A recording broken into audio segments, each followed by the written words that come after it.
अस्सलामुअलैकुम। Post budget transmission में आपके साथ मैं हूं आयशा बख्श। एक बार फिर आपको खुशामदीद कहेंगे। हम गुफ्तगू कर रहे थे, हुकूमत की जानिब से 14,460 अरब का बजट दिया गया है। गुज़िश्ता घंटे में जो गुफ्तगू रही खसारे का बजट है। कर्ज भी आप लेंगे, सूद भी कर्जों से है, बजट भी कर्जों से है, खाली जेब है। सबसे ख़तरनाक बात जो मिफ्ता इस्माइल साहब ये कह रहे हैं, वफाकी हुकूमत के पास जो कुल 6,800 अरब रुपए की कमाई है, मगर 7,300 अरब जो है वो अदा करने हैं सूद की मद में।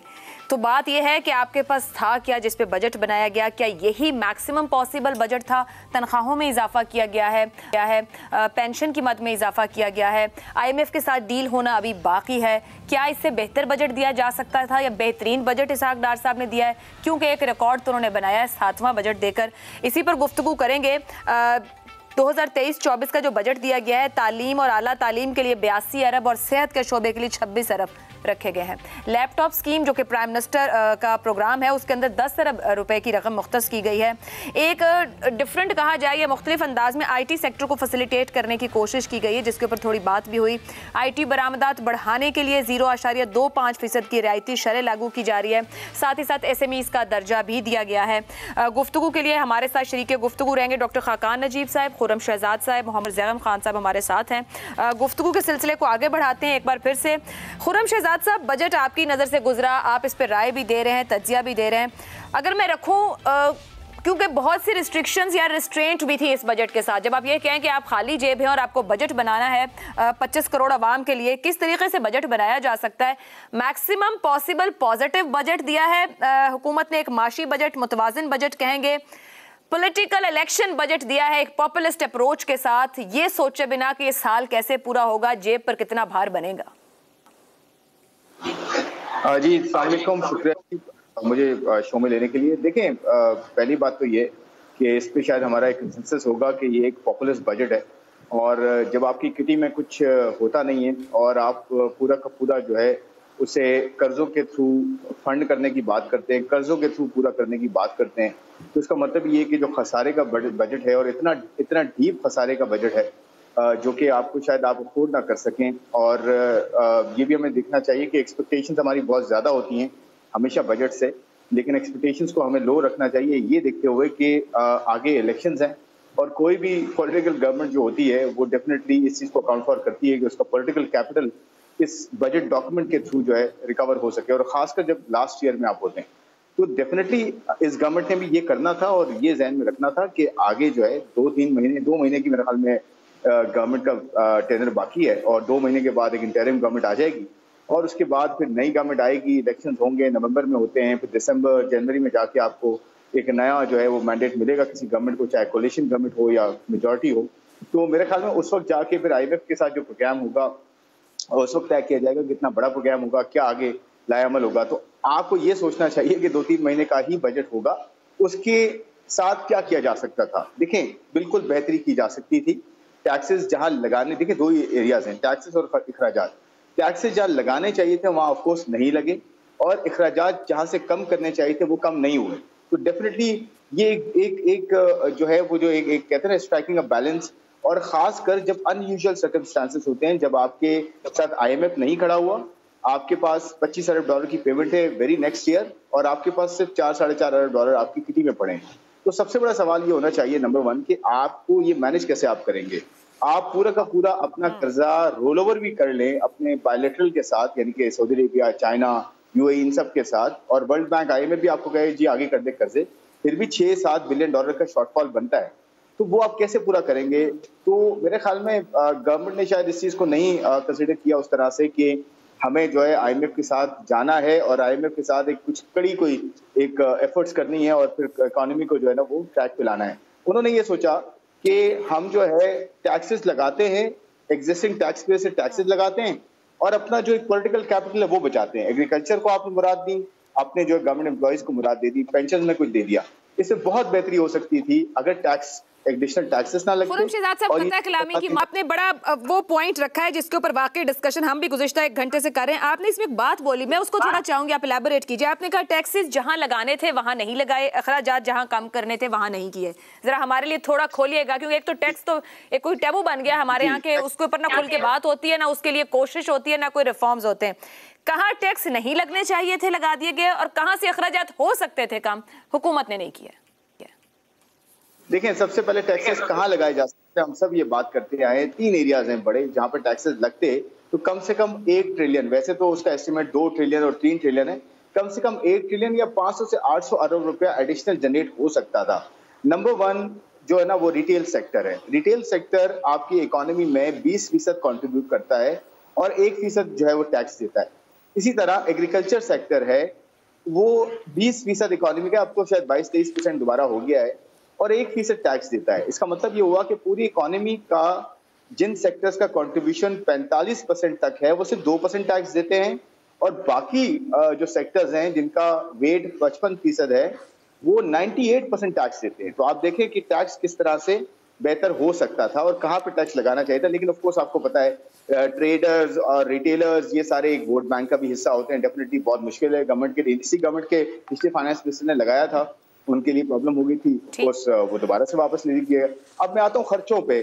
खर्चों में आपको सैलरी इंक्रीजेस जो आपने 35% दिया है, 25% से 35%, आपको वो कम देना चाहिए था। हम ये नहीं कह रहे कि नहीं देना चाहिए था, कम देना चाहिए था, बट उसकी जगह BISP में इंक्रीज ज्यादा करना चाहिए था। तो अजीब सी बात यह है कि सिविल सर्वेंट्स की तनख्वाहों में 35% तक इजाफा किया है, जबकि बेनजीर इनकम सपोर्ट प्रोग्राम जो कि गरीब से गरीब के लिए होता है उसमें सिर्फ 12.5% इंक्रीज है। तो ये देखें, ये डिसबैलेंस है। फिर एनर्जी की सब्सिडीज, जो एनर्जी की सब्सिडीज हैं 1.3 ट्रिलियन या 1 ट्रिलियन से ज्यादा जा रही हैं सब्सिडी। इसका मतलब ये होगा कि आप ये सोच रहे हैं कि शायद आपने कोई रिफॉर्म्स नहीं करने एनर्जी में, आपने सब्सिडीज देनी है। तो देखिए कितना खर्चा बच सकता था जो आप बचा के, और टैक्सेस जो है सही जगह लगा के, और फॉर्मल सेक्टर से टैक्सेस कम करने चाहिए थे। ये 0.6% नहीं लगाना चाहिए था, भी कम करने चाहिए। ठीक है, ठीक है। मैं इजाजत दीजिएगा, डॉक्टर खाकान नजीब साहब आपको शामिल करेंगे यहाँ पे। आपके ख्याल में बजट की बात वाज़ेह कर रहा है कि किस तरह से $6 बिलियन के फाइनेंसिंग गैप को वो पूरा करेगा IMF की शराइत के लिए? IMF एक ऐसा मामला है जिसके बिना शायद ना ये बजट मुकम्मल हो पाए, ना कोई मामला आगे बढ़ पाए। क्या वो क्लैरिटी मिलती है इसके अंदर से, जिस तरह का बजट दिया गया है, क्या वो वहां पर परफेक्टली उनके लिए ठीक रहेगा? डार साहब ये कह रहे हैं कि उनको ठीक है। एक तो ये देखिए कि IMF की सबसे जो की प्रिंसिपल है आजकल बजट का पाकिस्तान से रिलेटेड, वो है कि आप जो अपना सरप्लस करें प्राइमरी। इससे मतलब है कि जो आपके पास पैसे हों और जब आप दे दें अपने सारे पैसे इंटरेस्ट को छोड़ के, तो आप नुकसान ना कर रहे हों, आप डेफिसिट में ना हो। हुकूमत ने ये देखते हुए उसको 0.4% ऑफ GDP या एग्जैक्ट अमाउंट आई थिंक 360 अरब रुपए का है, उसको पॉजिटिव रखा है। मेरा ख्याल है कि इस वक्त वो 0.5% ऑफ GDP मांग रहे हैं हुकूमत से। सो ये तो उनसे दूर नहीं है, ये तो पहली चीज़ है। But I think things are not that simple, क्योंकि जो बजट अगर सिर्फ अभी हम पहली में, मैं चूँकि आपने IMF से पूछा है तो मैं IMF के रिलेटेड बजट पे कमेंट कर देता हूँ।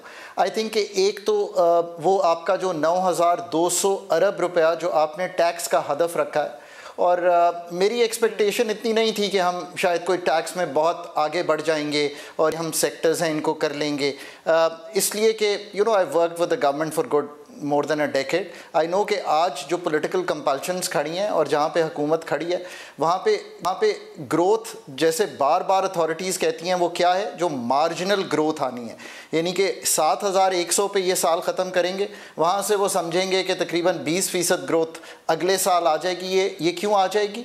क्योंकि आपकी इन्फ्लेशन और GDP मिला के ये 24% वो समझ रहे हैं। मेरा ख्याल है IMF मानेगा इसको 15-18% के करीब। सो ये कहीं 8,000 के करीब चले जाएंगे, उसमें 200-250 के टैक्सेस हैं, तो अभी भी आई थिंक IMF समझेगा कि शायद ये गैप है। So we might have to make a little bit more effort अगर 9200 को हमने पूरा करना है।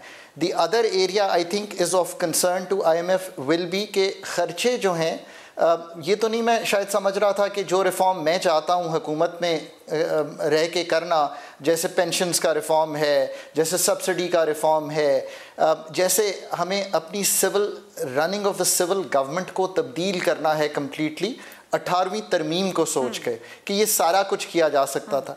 पर अब जो मैं इस वक्त ये देख रहा हूँ कि IMF आपसे ज़रूर पूछेगा कि अगर अब मैं नंबर जब जाके आज मैं सारे डायग्नोस्टिक्स कर रहा था, तो 18% ओवरऑल करंट बजट जो है वो ज़्यादा है। अगर मैं निकाल भी दूँ 7,300 जो हमारा इंटरेस्ट पेबल है उसको, तो ये एक बहुत बड़ा अमाउंट है आई थिंक। और अगर मैं लास्ट बजट से कंपेयर करूं तो 26% करंट एक्सपेंडिचर ज़्यादा आ रहा है। तो पहले जैसे खुरम भी कह रहे थे कि आपको थोड़ा सा देखना पड़ेगा कि running of the civil government वगैरह के खर्चे जो हैं ये एक थोड़ा सा ऑस्टेरिटी लेवल पे रहें, क्योंकि बहुत बड़ा रिफॉर्म तो मैं समझ सकता हूँ कि नहीं किया जा सकता। दूसरा, पहली दफ़ा कल डेट रीप्रोफाइलिंग की बात की है, that will sit well with the IMF। आपको बहुत काम करना पड़ेगा डेट रीप्रोफाइलिंग में पाकिस्तान पे, this is not that simple. So ये एक ओवरऑल आई थिंक पैरा है जहाँ पे हम इस वक्त काम कर रहे हैं। ठीक है मोहम्मद सुहेल साहब, ये जो डॉक्टर खाकान साहब बात टैरिटी लेवल के साथ 18% करंट जो आपका बजट है वो बाहर है, क्या हम पिछले फिगर्स के साथ रह के बजट नहीं दे सकते थे? इससे बेहतर बजट अपनी जेब को देखते हुए देना मुमकिन था, नहीं मुमकिन था? लेकिन थ्योरेटिकली तो मुमकिन था, मगर प्रैक्टिकली पाकिस्तान की हिस्ट्री रही है कि कोई भी गवर्नमेंट हो उसके पास 2 माह हो और इलेक्शन हो तो फिर इसी तरह का बजट आता है। तो बजट मेरे ख्याल में कोई बहुत चौंका देने वाला नहीं था। अलबत्ता ये ज़रूर है कि जो सख्त इक़दाम करने थे जो खुर्रम ने कहे वो नहीं किए गए। जो एक्सपेंसेस को कर्टेल करना था वो ना सिर्फ कर्टेल भी नहीं किया गया और उसको बढ़ा दिया गया। तो मेरे ख्याल में ये कोई बड़ा चौंका देने वाला नहीं है। बट ये ज़रूर है कि ये टैक्सेस जो कुछ लगाने वाले थे वो फिर अंडर प्रेशर आकर उन्होंने उसको तब्दील किया, जिसमें वेल्थ टैक्स था, जिसमें रिजर्व्स पे टैक्स था। इसके अलावा मैं आज सूबा सिंध का भी बजट देख रहा था और उम्मीद कर रहा था कि चूंकि अब सूबों को बहुत सारे इख्तियारात मिल गए हैं तो वहाँ पर कोई ऐसे टैक्सेस लगाए जाएंगे जिससे सूबा सिंध का सरप्लस जो है वो फेडरल को मिल जाए, तो वहाँ भी कोई टैक्स नहीं लगाए गए। और अब प्रॉपर्टी का हम कहते आ रहे हैं, प्रॉपर्टी तो आ गया है सूबों के अंदर, तो मुझे नहीं इतला मिली कि कोई प्रॉपर्टी पे सिंध में टैक्स लगा है। और अलमिया ये है, हम कहते हैं कि अमीरों को टैक्स लगाएं, बट हम अमीरों को टैक्स नहीं लगा पाते कि कराची में प्रॉपर्टी टैक्स हार्डली 1.5 से 2 अरब रुपए जमा होता है और उसी आबादी का शहर है मुंबई, उसमें कोई 250 अरब जमा होता है। तो मेरे ख्याल में इलेक्शन की भी कंसिडरेशन है, पॉलिटिकल विल भी नहीं है। दूसरे जो खाकान साहब ने बात की, मेरे ख्याल में बजट की इतनी अहमियत नहीं है जितनी पाकिस्तान के अगले साल एक्सटर्नल डेट रीपेमेंट की है। उसमें इसहाक डार साहब ने जब वो आए थे, जब भी उन्होंने हल्का सा कहा था, फिर वो खामोश हो गए थे और कल वो खामोशी तोड़ के उन्होंने एक टीवी प्रोग्राम में भी कहा, आज तफसीलन प्रेस कॉन्फ्रेंस में भी कहा, जो मेरे लिए थोड़ा सा कंफर्ट है। और दो मार्केट्स के लिए थोड़ा सा वो कंफ्यूजिंग होगा और IMF के लिए भी वो कंफर्ट फैक्टर होगा कि हुकूमत चाह रही है कि डेट को डेफर कर दिया जाए, स्पेशली एक्सटर्नल डेट को। पहली बात तो ये कि चले मरीज को क्या दवा देनी है, वो दवा के बारे में हम सोच रहे हैं, अभी तक दवा दी नहीं है। और वो आइडियली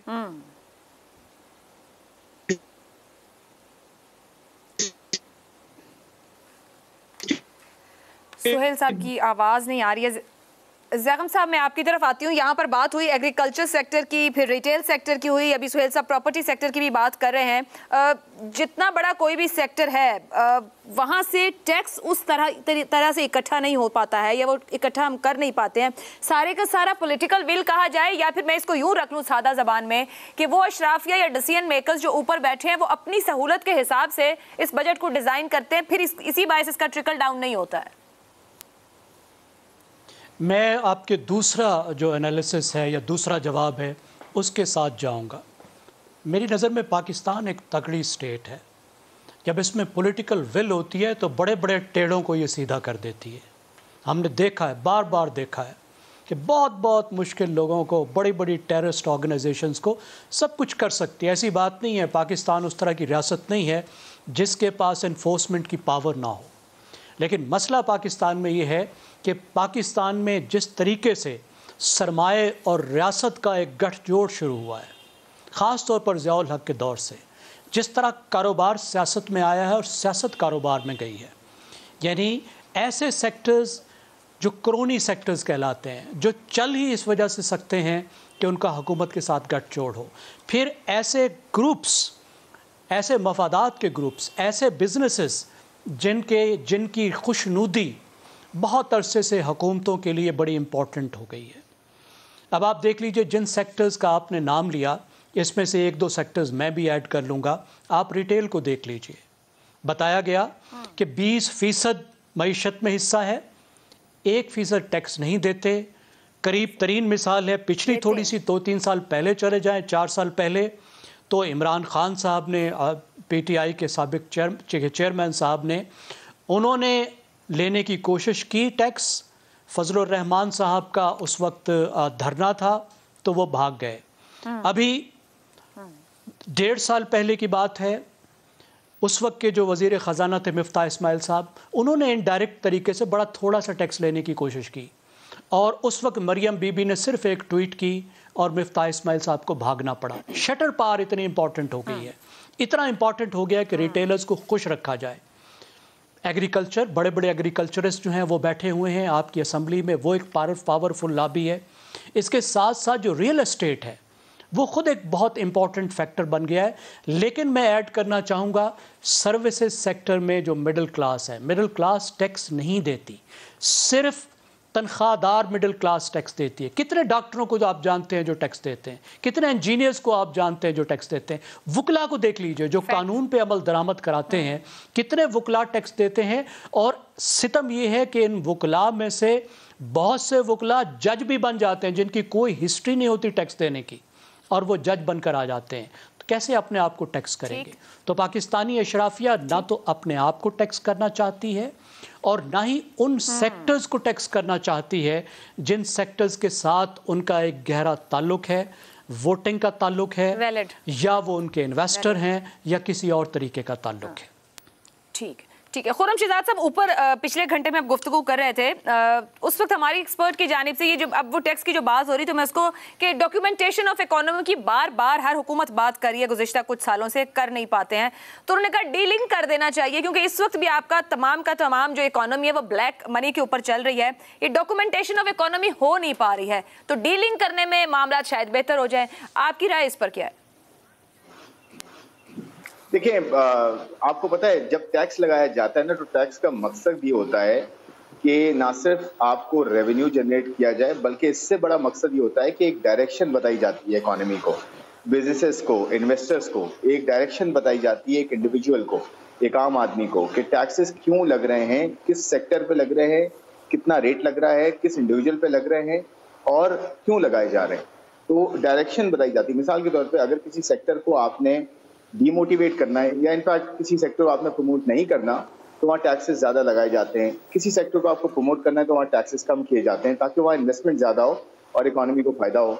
यहाँ पे आप देखें 0.6% टैक्स दोबारा से लगाया गया है ट्रांजैक्शन पे बैंकिंग के। मैं उसी तरफ आऊँगा जो आपने डॉक्यूमेंटेशन की बात की है।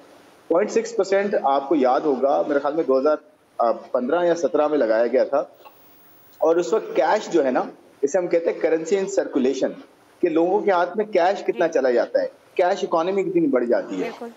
तो आपकी currency in circulation in percentage terms तकरीबन 10% बढ़ गई थी। यानी कि जो जीडीपी का परसेंटेज है वो 9% था जीडीपी का, और वो 10% हो गया था, यानी कि 1% से बढ़ गई थी। तो अगर 1% से बढ़ी और वो एक डिसीजन की वजह से हुआ कि आपने वो ट्रांजैक्शन टैक्स लगाया कि अब आप कैश निकालेंगे तो आप पे टैक्स लगेगा, तो लोगों ने बैंकिंग ही आना छोड़ दिया, लोगों ने बैंक में पैसा रखना ही छोड़ दिया, निकालना शुरू कर दिया। जब आपके पास ये एविडेंस है, ये एविडेंस है आपके पास कि एक डिसीजन का जो है वो नेगेटिव इम्पैक्ट आया, डी डॉक्यूमेंटेशन बढ़ गई और लोगों ने कैश में डील करना ज्यादा शुरू कर दिया, हमने वही डिसीजन दोबारा ले लिया है।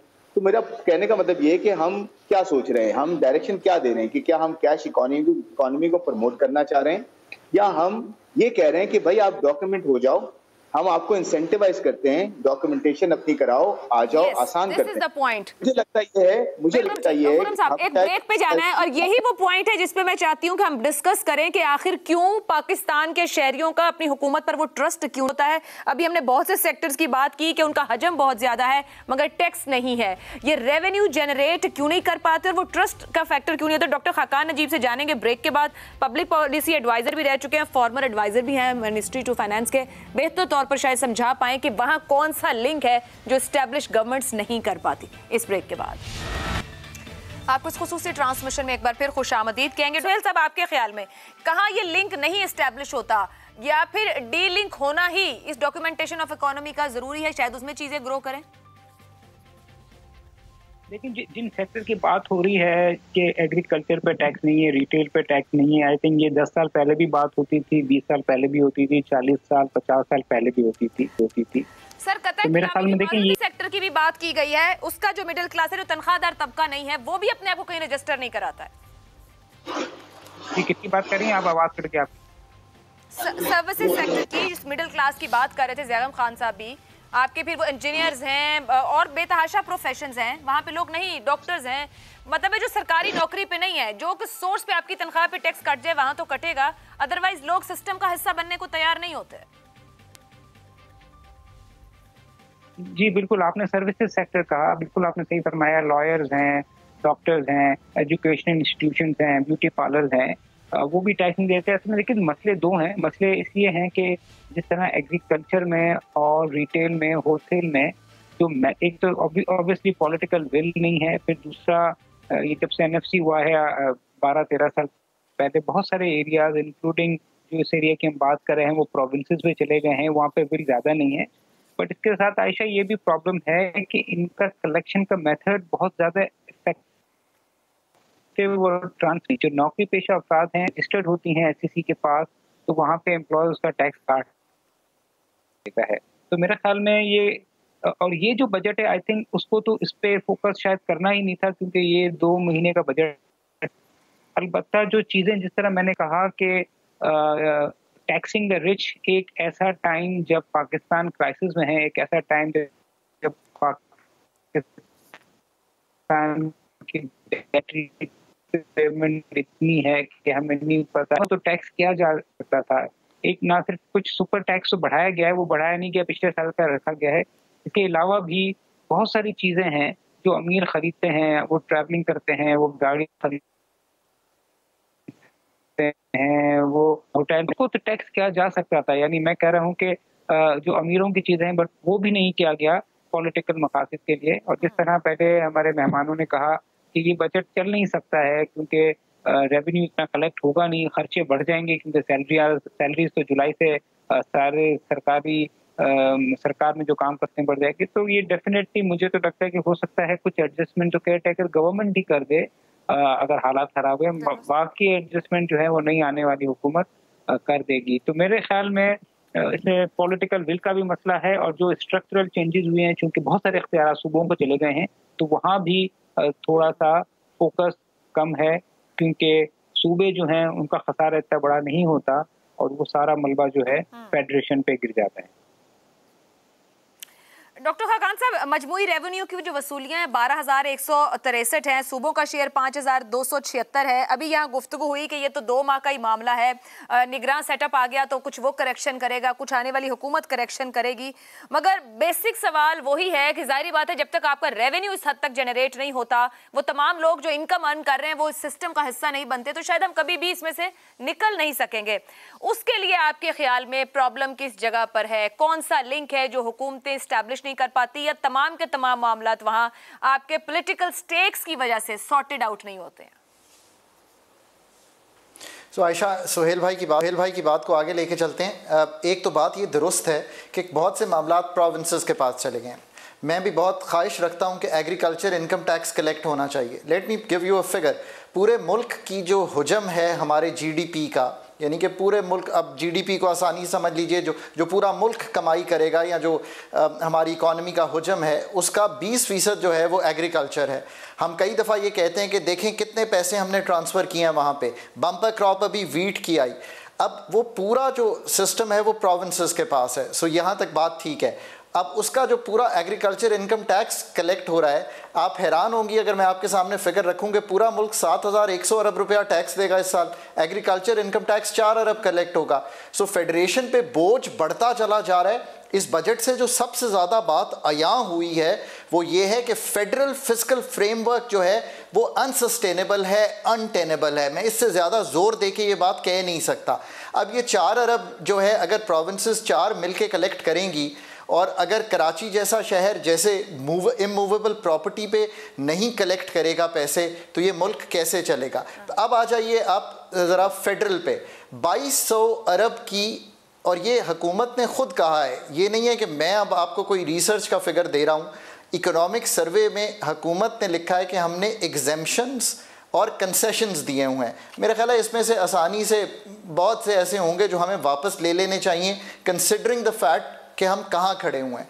इसी तरह जो इस वक्त एक स्टडी अभी रीसेंट आई है, आई थिंक इप्सॉस नामी एक फॉरेन इदारे ने की है।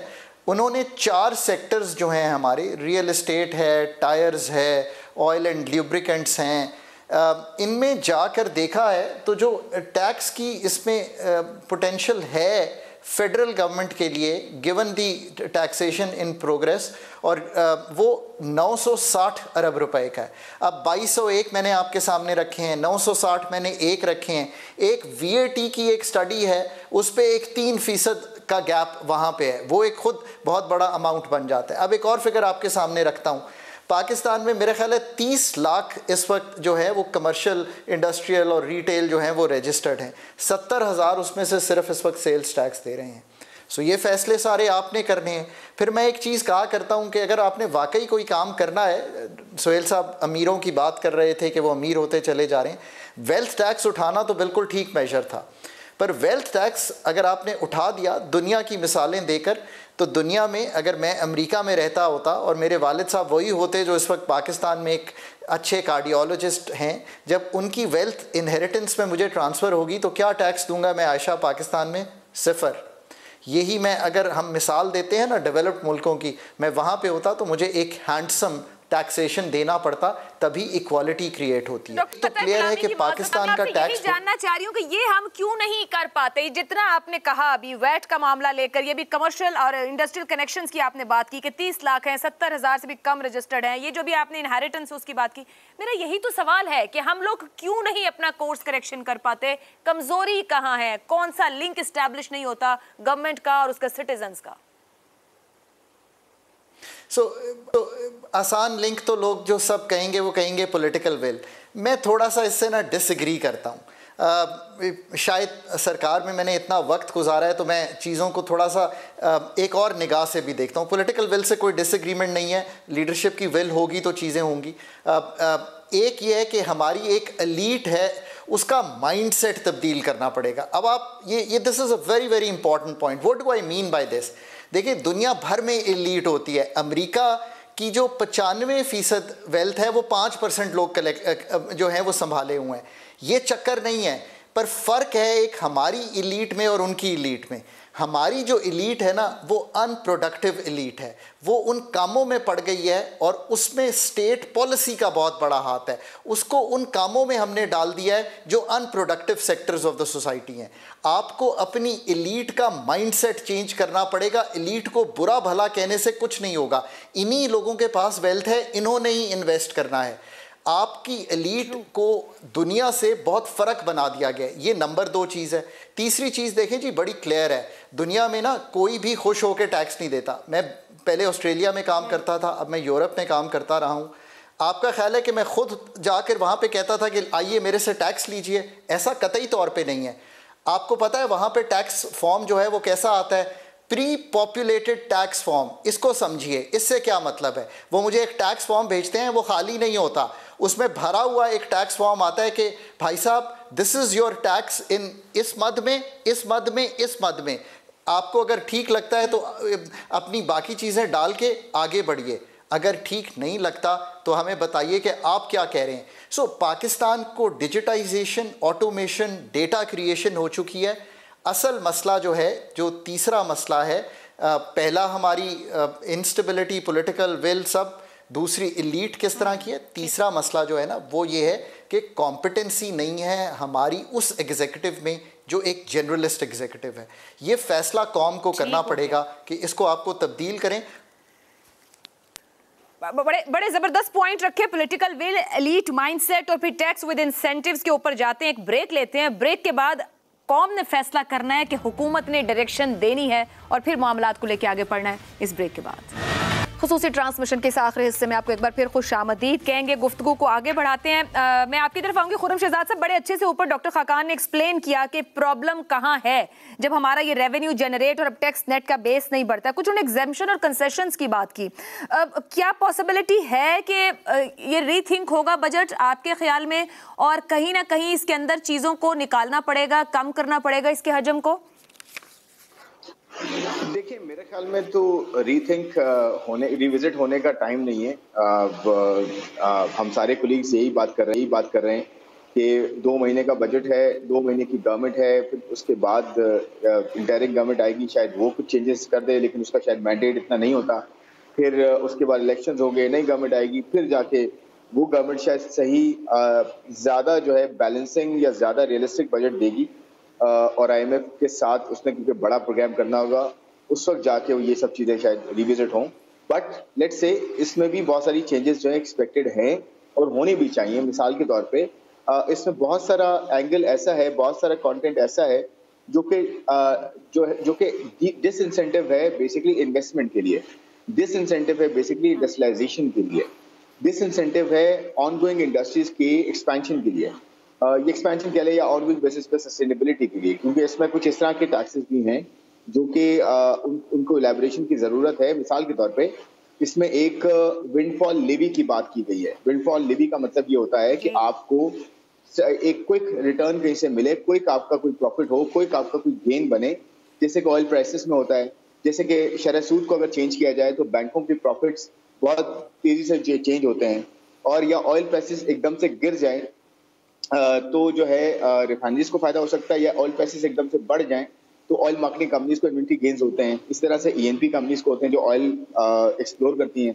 तो उसमें टैक्स इस तरह से लगाया गया है कि पिछले 5 साल को रखते हुए लगाया गया कि पिछले 5 साल में जितने भी गेन्स आपने किए हैं उसका 50% टैक्स लग जाएगा।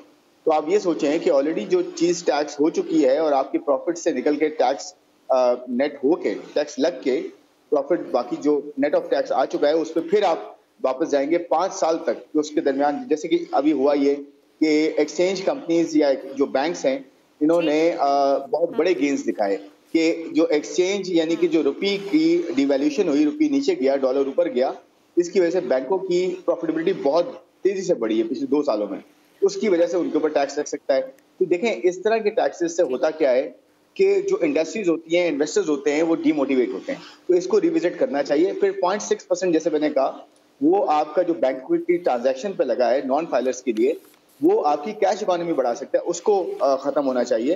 फिर इसके अलावा जो है मजीद जो सुपर टैक्स लगाया गया है वो एक एडिशनल बर्डन है। आपको मैं एक चीज बताता हूँ, पाकिस्तान का जो टैक्स का बर्डन है, टैक्स रेट जो है पाकिस्तान में सबसे ज्यादा हो चुके हैं रीजन में, और पाकिस्तान का जो टैक्स टू GDP वो सबसे कम है। आप ये सोचें पूरी दुनिया में, तो ये कितना बड़ा एक फ्लॉ है कि हम एग्जिस्टिंग टैक्स फिर को टैक्स करते जाएंगे तो टैक्स भी नहीं आएगा, वो जो ग्रोथ कर रहा है वो भी नहीं करेगा, और अपने खर्चे कम नहीं कर रहे। हम ये कह रहे हैं कि हम सारा का सारा कर्जों के और अखराजात कम करना बहुत जरूरी। फ्लॉज पे ऊपर खुर्रम साहब, बहुत माजरत, टाइम खत्म हो रहा है, फ्लॉज के ऊपर बिल्कुल काम करने की जरूरत है। लास्ट 30 सेकंड है। मैं ज़ैगम साहब आपसे, IMF के साथ हमारी स्मूथ सेलिंग हो जाएगी या मसाइल बढ़ेंगे? मुख्तसरन सर फरमा दीजिएगा। मेरा ख्याल है आयशा साहिबा के आज का सबसे अहम तरीन सवाल यही है कि क्या ये हुकूमत जाने से पहले IMF के साथ अगला मुआहदा करके जाएगी या नहीं करके जाएगी, क्योंकि जून के बाद हमें एक नए मुआहदे की ज़रूरत है, कम से कम $9 बिलियन का। उसके बगैर हम बहुत ही ख़तरे में होंगे और ख़तरा बढ़ता ही चला जाएगा। तो अगर ये काम करके नहीं जाते तो क्या पाकिस्तान अक्टूबर तक ये अफोर्ड कर सकता है कि प्रोग्राम से बाहर रहे, फिर नवंबर में एक नई हुकूमत आए और निगोशिएट करना शुरू करे? उस वक्त तक मेरा ख्याल है हमारे ख़तरात बहुत ज़्यादा बढ़ जाएंगे डिफ़ॉल्ट करने के। इस वक्त नंबर 1 प्रायोरिटी ये होनी चाहिए हुकूमत की, और हमारी नंबर 1 डिमांड ये होनी चाहिए कि आप अपनी मुद्दत ख़त्म होने से पहले IMF के साथ मुआहदा करें। और इस लिहाज से जो हमारी हुकूमत है उसका रिकॉर्ड अच्छा नहीं है, बदकिस्मती से। डॉक्टर खाकान नजीब साहब, खुर्रम शहजाद साहब, मोहम्मद सुहेल साहब, ज़ैगम खान साहब, बहुत शुक्रिया आप चारों का। डार साहब आज भी ये दावा कर रहे हैं कि तमाम मामला ठीक हैं, प्लान B मौजूद है जो कौम के सामने रखा नहीं जा सकता, और डिफ़ॉल्ट हम नहीं करेंगे। और जिस मुआहदे का जिक्र ज़ैगम साहब कर रहे हैं, डार साहब का ये कहना है कि वो आने वाली हुकूमत करेगी। बाकी फैसला आप करें कि इसहाक डार साहब कितना और किस हद तक का आपके सामने सच रख रहे हैं। मुझे इजाज़त दीजिए, अल्लाह हाफ़िज़।